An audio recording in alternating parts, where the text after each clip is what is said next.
যিনি মানুষকে সৃষ্টি করেছেন তিনি ভালো জানেন যে মানুষের কোথায় গ্যাপ রয়েছে, কোথায় দুর্বলতা রয়েছে, ফাঁকগুলো কোথায় আছে মানুষের ইচ্ছা কোথায়, মানুষ কি চায়, কোন পরিস্থিতি তার কি প্রয়োজন। দুর্বল পরিস্থিতি থেকে, দুর্বল নাজুক পরিস্থিতি থেকে মানুষকে উত্তরণ করাতে হবে কিভাবে, আল্লাহ রাব্বুল আলামিনের চেয়ে আর কেউ আছে বেশি ভালো জানে? বলুন তো, আল্লাহর চেয়ে ভালো জানে এরকম কেউ আছে? আল্লাহ রাব্বুল আলামিন আপন হাতে নিপুণ করে সৃষ্টি করেছেন, আল্লাহর চেয়ে ভালো জানবে এরকম কেউ হতে পারে না। মানুষের জন্য আল্লাহ রাব্বুল আলামিন কল্যাণকর একটা বিধান দিলেন যে মানুষ এই কাজটা করলে এদেরটা কার্যকর হবে। বলুন তো, গোটা পৃথিবীর জ্ঞানী গুণী দার্শনিক পণ্ডিত মহাজ্ঞানী মহারথী সবাই মিলে একটা সমাধান বের করলেও আল্লাহ রাব্বুল আলামিনের সমস্যার সমাধানের চেয়ে ভালো হবে না। কারণ গোটা পৃথিবীর জ্ঞানী গুণীদের জ্ঞান যদি আল্লাহ রাব্বুল আলামিনের জ্ঞানের সাথে তুলনা করা যায়, তাহলে তুলনা হবে? কোনো তুলনার মধ্যে আসে? কোনো তুলনার মধ্যে আসে না। তাহলে আল্লাহ রাব্বুল আলামিন ফালায়ু দেয় না, কেউ কষ্ট দিবে না, কেউ ডিস্টার্ব করবে না, কেউ উত্তক্ত করবে না, ইভটিজিং করবে না। যদি দেখুন, যেইখানে কন্যা শিশুদেরকে জীবন্ত পুঁতে দেওয়া হতো, জীবন্ত দাফন করে দেওয়া হতো, কবর দিয়ে দেওয়া হতো, অপরাধ কি? শিশু জন্মগ্রহণ করছে কন্যা শিশু জন্মগ্রহণ করার কারণে কন্যা শিশুকে জীবন্ত পুঁতে দেওয়া হয়েছে।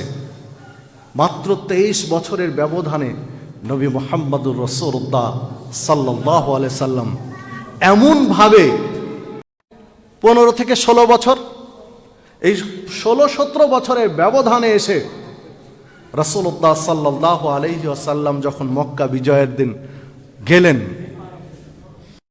নিজের শিশু কন্যাকে জীবন্ত পুঁতে দিতে যাদের হৃদয় কাঁপেনি, যাদের বক্ষ কাঁপেনি, যাদের চোখে পানি আসেনি নিজের কন্যা সন্তানকে পুঁতে দিতে, তারা মাত্র 16 বছরের ব্যবধানে নিজের কন্যা সন্তান নয়, আর এক মুসলিম ভাইয়ের কন্যা সন্তানকে প্রতিপালন করবেন। এই জন্য 3 জন সাহাবী প্রতিযোগিতায় লিপ্ত হয়েছেন। গুলো আমরা সমাজে প্রয়োগ করি, ইনশাআল্লাহ যে সমস্যায় প্রয়োগ করবেন ওই সমস্যার সমাধান হতে বাধ্য ইনশাআল্লাহ। বাস্তব চিত্র এগুলো দেখুন, বেশি সময় লাগেনি, মাত্র 16 বছর নিয়েছিলেন। 15 থেকে 16 বছরের মধ্যে চিত্র চেঞ্জ হয়ে গেছে।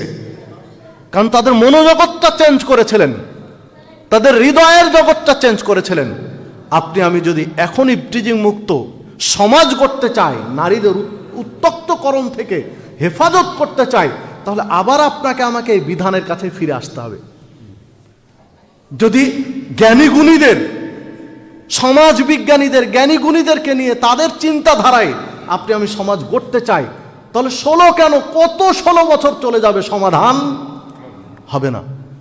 ইভটিজিং মুক্ত দেশ গড়ার জন্য আমরা অনেক দিন থেকে স্লোগান দিচ্ছি, অনেক দিন থেকে বিভিন্ন পর্যায়ের কার্যক্রম থ্রো করছি, ফল কি দাঁড়িয়েছে?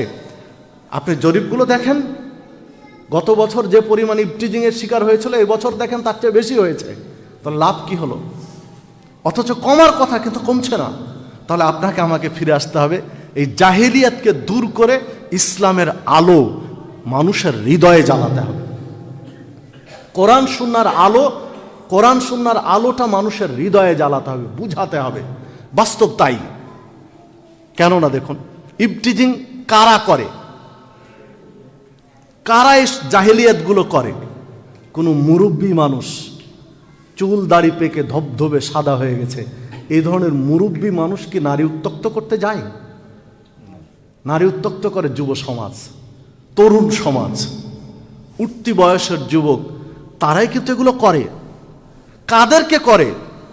আপনি একটা সমস্যা সমাধান করতে গেলে আগে তো সমস্যা চিহ্নিত করতে হবে।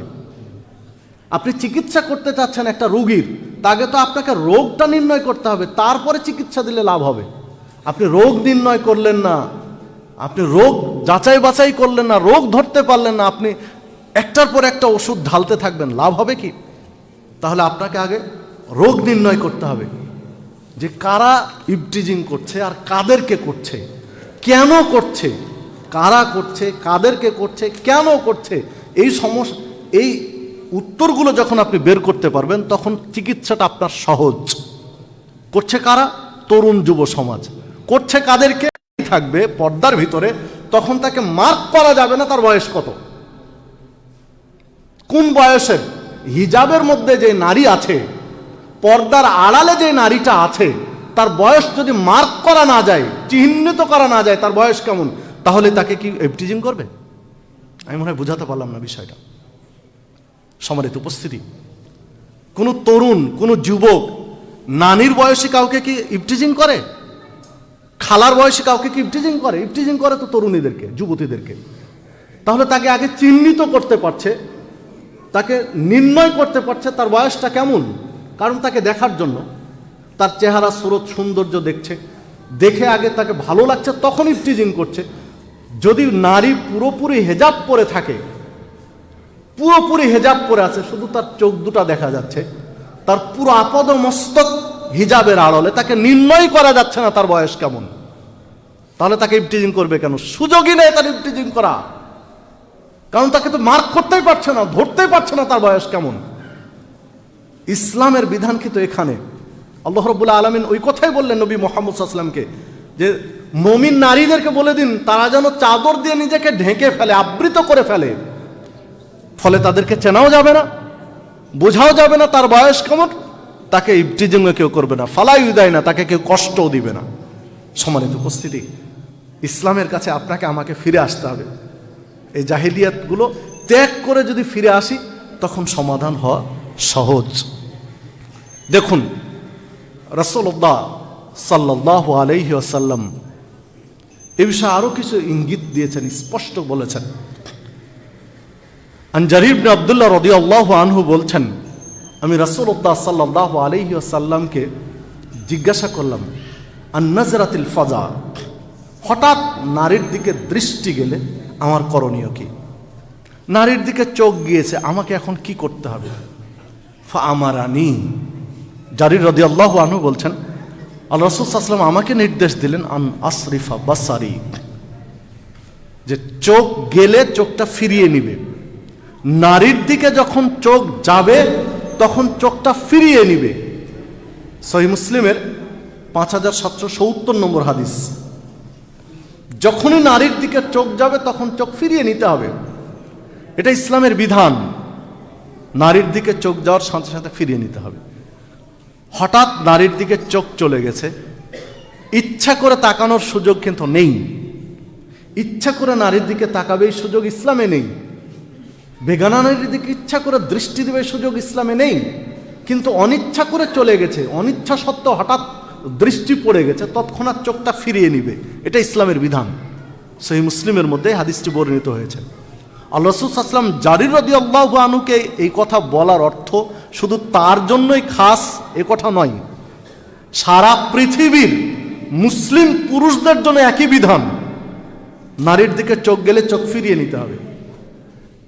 তাহলে বেগানা নারীর দিকে দৃষ্টি দেওয়া, বেগানা নারীর দিকে ফ্যাল করে তাকিয়ে থাকা, চেয়ে থাকা, বেগানা নারীর সৌন্দর্য উপভোগ করা নিঃসন্দেহে জাহিলিয়াত, কোনো সন্দেহ নেই যে এটা জাহিলিয়াত। কিন্তু এই জাহিলিয়াত, সামাজিক জাহিলিয়াত এখন আপনার আমার মাঝে বিদ্যমান। এটা থেকে বেঁচে আছি তাদের সংখ্যা একেবারে সীমিত, হয়তোবা পার্সেন্টেজ করাও কঠিন যারা বেঁচে আছে। কিভাবে? প্রকাশ্যে নারীর দিকে তো আমরা তাকাচ্ছি, দেখছি। তারপরে এই যে অ্যান্ড্রয়েড সেটগুলো রয়েছে, স্মার্টফোন বা বাড়িতে টিভি রয়েছে, এই টিভির সামনে বা স্মার্টফোনে যে বেহায়াপনা, বেলিল্লাপনা অবস্থায় নারীরা আসছে, তাদের বিভিন্ন অঙ্গভঙ্গিতে বিভিন্ন অনুষ্ঠান থ্রো করছে, নাটক, সিনেমা থেকে শুরু করে বিভিন্ন ধরনের, এগুলো যে আমরা দেখছি, এটা কি জাহিলিয়াত নয়? এই সামাজিক জাহিলিয়াত থেকে তো আপনাকে আমাকে ফিরে আসতে হবে। জারির রাদিয়াল্লাহু আনহুকে বললেন চোখ গেলে চোখ ফিরিয়ে নিতে হবে। চোখ গেলে চোখ তুমি ফিরিয়ে নাও, আর আপনি আমি তো চোখ গেলে ফিরিয়ে নাও, হঠাৎ নয়।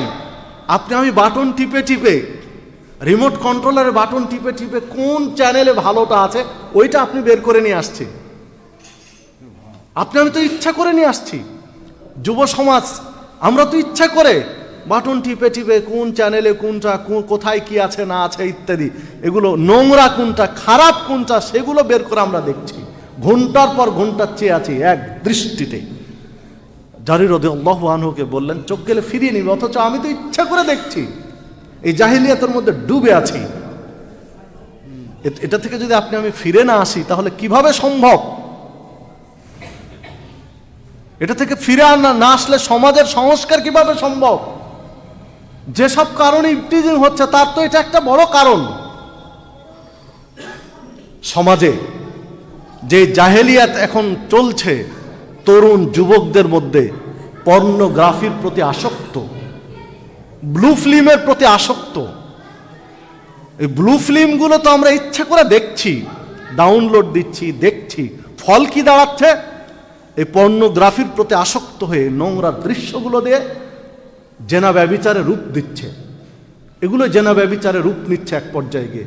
জেনা ব্যভিচার সমাজে ব্যাপকতা লাভ করার, দেশে ছড়িয়ে যাওয়ার বড় একটা কারণ হলো পর্নোগ্রাফির সহজলভ্যতা। এটা স্বীকার না করলেও সত্য, এতে কোনো সন্দেহ নেই। বর্তমান দেশে জেনা ব্যভিচার ছড়িয়ে পড়ার পিছনে যতগুলো কারণ রয়েছে তার মধ্যে এটা একটা কারণ, যে পর্নোগ্রাফির সহজলভ্যতা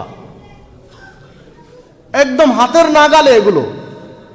তো এই জাহেলিয়াত থেকে ফিরাতে চাইলে এগুলোর তো একটা নিয়ন্ত্রণ আনা প্রয়োজন। সম্মানিত উপস্থিতি, এখন যেহেতু দেশীয়ভাবে এ ধরনের কোনো ব্যবস্থাপনা নেই, এগুলো যে একদম টোটালি নাকচ করে দিবে বা একদম বন্ধ করে দেবে এটা কিন্তু চাইলে পারে। যারা প্রশাসন যন্ত্রে রয়েছেন তারা যদি আন্তরিক হন তাহলে এগুলো আইনের আওতায় নিয়ে এসে একদম নিমিষেই বন্ধ করা সম্ভব। আধুনিক টেকনোলজির মাধ্যমে এগুলো কিন্তু বন্ধ করা সম্ভব, অসম্ভব নয়। কিন্তু হয়তোবা তাদের এই সদিচ্ছা নেই বা অন্য কোনো কারণে এগুলো চালু রয়েছে। কিন্তু এখন আপনার আমার করণীয় কি? এই সমাজে, গুণে ধরা সমাজে, এগুলোর বিস্তৃতির সমাজে আপনার আমার ছেলে মেয়েকে কিভাবে আপনি হেফাজত করবেন? আপনার আমার ছেলেকে কিভাবে রক্ষা করবেন? এসব জাহিলিয়াত থেকে, পর্নোগ্রাফির এই জাহিলিয়াত থেকে কিভাবে আপনার আমার ছেলেকে বাঁচাবেন, হেফাজত করবেন কিভাবে এই জাহিলিয়াতগুলো থেকে?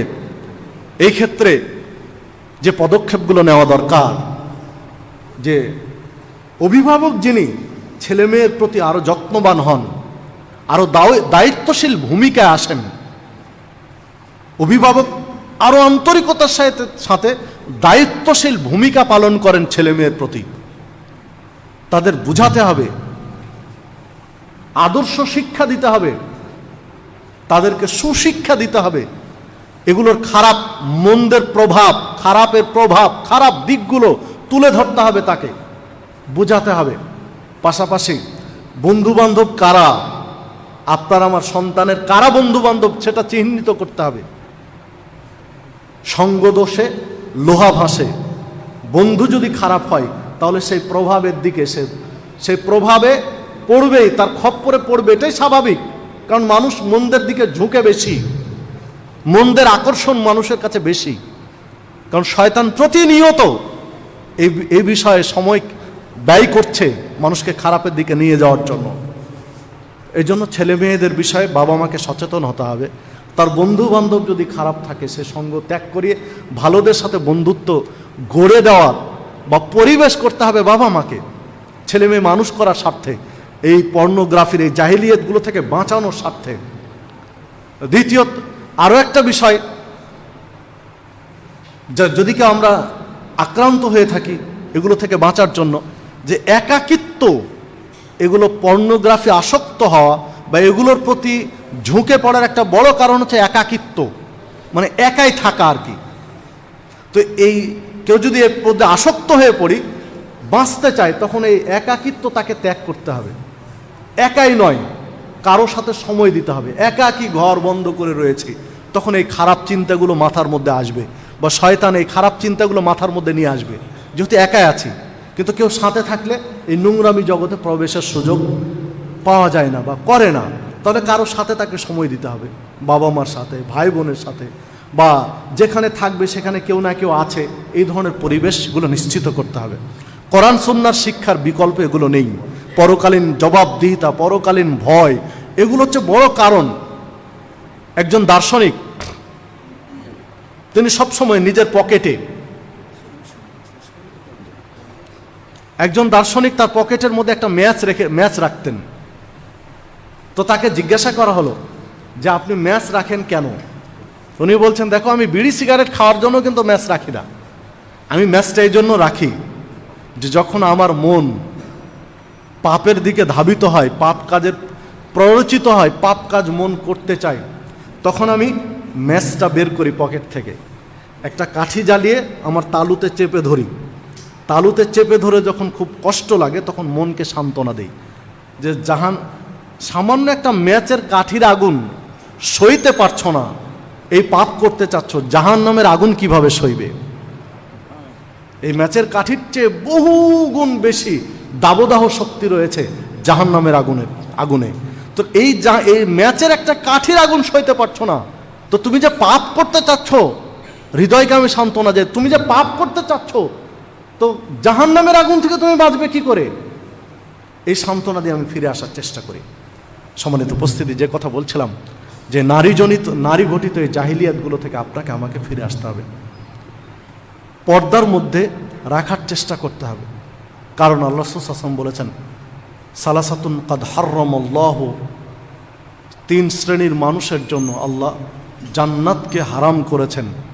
এই 3 শ্রেণীর মধ্যে এক শ্রেণীর হচ্ছে আদ-দায়ুস আল্লাযী ইউকিররু ফি আহলিহিল খাবাস, যে জিকির আজকার তাসবিহ তাহলিল কতটুকু কাজে লাগবে, কতটুকু এর বেনিফিটটা আমি পাবো যদি পরিবারের নারীরা বেপর্দায় থাকে। একদিকে যেমন আপনার জিকির আজকার তাসবিহ তাহলিল সালাত সিয়াম ঠিক রাখতে হবে, অন্যদিকে পরিবারের মেয়েদেরকেও পর্দার মধ্যে রাখতে হবে। আসুন আমরা এই বিষয়ে সজাগ হই, যত্নশীল হই। ইসলাম এমন একটা জীবন ব্যবস্থা যে আপনি এক সাইড মানবেন আর এক সাইড খুলে দিবেন, এইটা ইসলাম শিখায় না। ইসলাম শিখায় যে পরিপূর্ণভাবে উদখুলু ফিস-সিলমে কাফা, তোমরা ইসলামে প্রবেশ করো পরিপূর্ণভাবে, পরিপূর্ণ মুসলিম হও, আত্মসমর্পণ করো। মানে সালাত সিয়াম তাসবিহ তাহলিল জিকির আজকার হজ যাকাতে যেমন আমি অ্যাডভান্স অগ্রগামী, ঠিক পর্দার বিধানের ক্ষেত্রে আপনাকে আমাকে অগ্রগামী হতে হবে। অর্থনৈতিক সেক্টরে আপনাকে আমাকে অগ্রগামী হতে হবে, যে ইসলামী অর্থনীতি, ইসলাম যে অর্থনীতির কথা বলে সেইভাবে চলাফেরা করতে। নিঃসন্দেহে সুদ খাওয়া একটা জাহিলিয়াত, এটা জাহিলি কর্ম, ঘুষ দেওয়া একটা জাহিলিয়াত। আমি এদিকে রয়েছি কিন্তু সুদ ঘুষের ক্ষেত্রে আপনার আমার কোনো বালাই নেই, সমানে সুদ ঘুষ খাচ্ছি, দেধারসে সুদ ঘুষ খাচ্ছি, তাহলে কিভাবে হবে? আমি তো পরিপূর্ণ ইসলামের মধ্যে প্রবেশ করতে পারিনি। এক সেক্টর আপনার আমার কানা হয়ে আছে, অন্ধ হয়ে আছে এক সেক্টর, অর্থনৈতিক সেক্টর আমি একদম পাক্কা জাহেল হয়ে আছে। অন্য সেক্টরগুলো ভালো থাকলে অর্থনৈতিক সেক্টর আপনি পাক্কা জাহেল হয়ে আছে, জাহেলিয়াতের মধ্যে ডুবে রয়েছে। হ্যাঁ, অর্থনৈতিক সেক্টর ঠিক আছে, কিন্তু সাংস্কৃতিক অঙ্গনে আমি জাহেলিয়াতের মধ্যে ডুবে আছি, সেখানেও তো আপনাকে আমাকে ফিরে আসতে হবে। ইসলাম এমন একটা জীবন ব্যবস্থা, ইন্নাদ-দীন ইনদাল্লাহিল ইসলাম, আল্লাহর মনোনীত জীবন ব্যবস্থার নাম হচ্ছে ইসলাম। ইসলাম এমন একটা জীবন ব্যবস্থা যা পরিপূর্ণ, এতে কোনো খাদ নেই, কোনো ফাঁক নেই, কোনো গ্যাপ নেই। ইসলাম এমন জীবন ব্যবস্থা যে পরিপূর্ণ সবকিছুই রয়েছে। অন্য কোনো জাতির কাছ থেকে, অন্য কোনো ধর্মের কাছ থেকে, অন্য কোনো গোত্রের কাছ থেকে, অন্য কোনো দেশের কাছ থেকে কোনো একটা কিছু ধার করে আনতে হবে, এই ধর্মের নাম ইসলাম নয়। ইসলাম যেমন অর্থনৈতিক ক্ষেত্রে পরিপূর্ণ অর্থনৈতিক থিম দেওয়া আছে ইসলামে, সাংস্কৃতিক থিম দেওয়া আছে ইসলামে, ধর্মীয় সেক্টর ইসলামে পরিপূর্ণ দেওয়া আছে। তাহলে কেন সংস্কৃতি ধার করতে হবে অমুসলিমদের কাছ থেকে? জাহেলিয়াতের মধ্যে আমি ডুবে আছি। আজকে আপনার আমার ছেলে মেয়েরা টাকনুর নিচে কাপড় পরে, এটা তো জাহেলিয়াত, ইসলামে নিষেধ করা হয়েছে। দেখুন এখনকার যেটা সভ্যতা সংস্কৃতি চলছে, মজাক করে বলি এটা একটা ফকিরি সংস্কৃতি। যে আধুনিক সংস্কৃতি এখন চলছে এটা হচ্ছে ফকিরি সংস্কৃতি। 20 বছর আগে একটা প্যান্ট ছিঁড়ে গেলে এই প্যান্টটা বড় লোকেরা কেউ পরতো না, ধনীরা পরতো না, প্যান্টটা কেউ গরিবরা ভিক্ষে চাইতে আসলে তাদেরকে দিত। ওই ছেঁড়া প্যান্ট বা তালি দেওয়া প্যান্ট ফকিরেরা পরতো। আর এখন বড় লোক ছেলে পিলে, আধুনিক ছেলেরা, যুবকরা ওই ছেঁড়া প্যান্ট বাজার থেকে কিনে নিয়ে এসে পড়ে। তাহলে এই সংস্কৃতি কি ফকিরি সংস্কৃতি নয়? এই আধুনিকতা কি ফকিরি আধুনিকতা নয়? 20 বছর আগে যদি এটা হয় আধুনিকতা, ছেঁড়া প্যান্ট পরা যদি সভ্যতার আধুনিকতা হয়, তাহলে ফকির মিসকিনরা বেশি আধুনিক আপনার আমার চেয়ে। ওরা আগে থেকে ছেঁড়াটা পড়ে।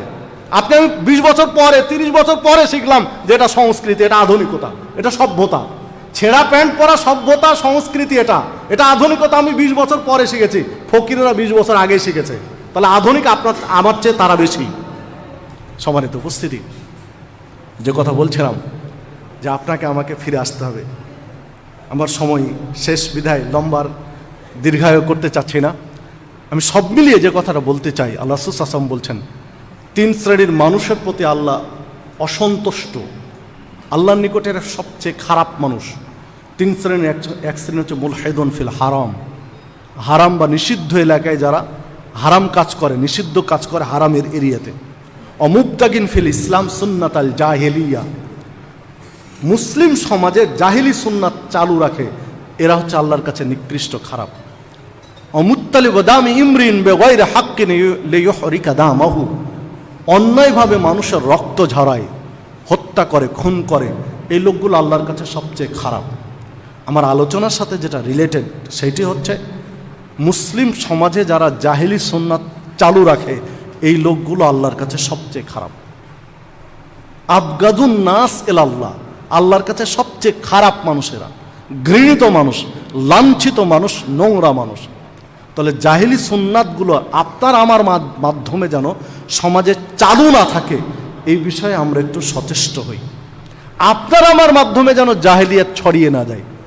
যুবক ভাইদের দৃষ্টি আকর্ষণ করব যে এই ছেঁড়া সংস্কৃতি, নোংরা সভ্যতা থেকে আপনার আমার ফিরে আসা উচিত। কারণ ইসলাম পরিপূর্ণ জীবন ব্যবস্থা, আর ইসলামে পরিপূর্ণভাবে প্রবেশ করতে হবে। ধর্মীয় দিক দিয়েও প্রবেশ করতে হবে ইসলামে পরিপূর্ণ, অর্থনৈতিক দিক দিয়েও প্রবেশ করতে হবে পরিপূর্ণভাবে ইসলামে, সাংস্কৃতিক দিক দিয়েও প্রবেশ করতে হবে ইসলামে পরিপূর্ণ, সামাজিক দিক দিয়েও, সার্বিক দিকেই পরিপূর্ণ ইসলাম মানার আমরা চেষ্টা করি। ইন্নাল্লাহা লা ইউগাইয়িরু মা বিকওমিন হাত্তা ইউগাইয়িরু মা বিআনফুসিহিম, আল্লাহ কাউকে পরিবর্তন ততদিন পর্যন্ত করেন না যতদিন তারা নিজেরা পরিবর্তন হওয়ার চেষ্টা না করে। আমরা যদি নিজেরা একটু পরিবর্তন করার চেষ্টা করি, বাকিটুকু আল্লাহ সহজ করে দেবেন ইনশাআল্লাহ। তাই আসুন আমরা পরিপূর্ণভাবে ইসলামে প্রবেশ করার চেষ্টা করি, জাহেলিয়াতকে ত্যাগ করি। সমাজে যে জাহেলিয়াত চলছে, সামাজিক জাহেলিয়াত, এই জাহেলিয়াতগুলোকে আমরা দূর করে ইসলাম যে সমাধান দিয়েছে, সমাধানের আলোকে নিজেকে ঢেলে সাজাই। নিজের জীবন, পারিবারিক জীবন, সামাজিক জীবন, সার্বিক জীবন ইসলামের আলোকে গড়ে তোলার চেষ্টা করি। আল্লাহ রাব্বুল আলামিন আমাদের সকলকে সেই তৌফিক দান করুন। আল্লাহ রাব্বুল আলামিন আমাদের সকলকে দ্বীনের সঠিক বুঝ দান করুন। আল্লাহ রাব্বুল আলামিন আজকের এই প্রোগ্রামকে কবুল করে নিন। আজকের এই দাওয়াতি কর্মশালার যারা আয়োজন করেছেন, সময় দিয়েছেন, শ্রম দিয়েছেন, মেধা ব্যয় করেছেন, অর্থ দিয়েছেন, যারা উপস্থিত হয়েছেন, আল্লাহ রাব্বুল আলামিন সকলের এই ত্যাগটুকুকে জান্নাতে যাওয়ার উসিলা হিসেবে কবুল করে নিন। আল্লাহ রাব্বুল আলামিন আমাদের সকলকে সিরাতে মুস্তাকিমের উপরে চলার তৌফিক দান করুন। পরিশেষে সকলকে আন্তরিক ধন্যবাদ জানিয়ে আজকের আলোচনা এখানে শেষ করছি। সুবহানাকা আল্লাহুম্মা ওয়া বিহামদিকা আশহাদু আন লা ইলাহা ইল্লা আনতা আস্তাগফিরুকা ওয়া আতুবু ইলাইক। আসসালামু আলাইকুম ওয়া রাহমাতুল্লাহি ওয়া বারাকাতুহু।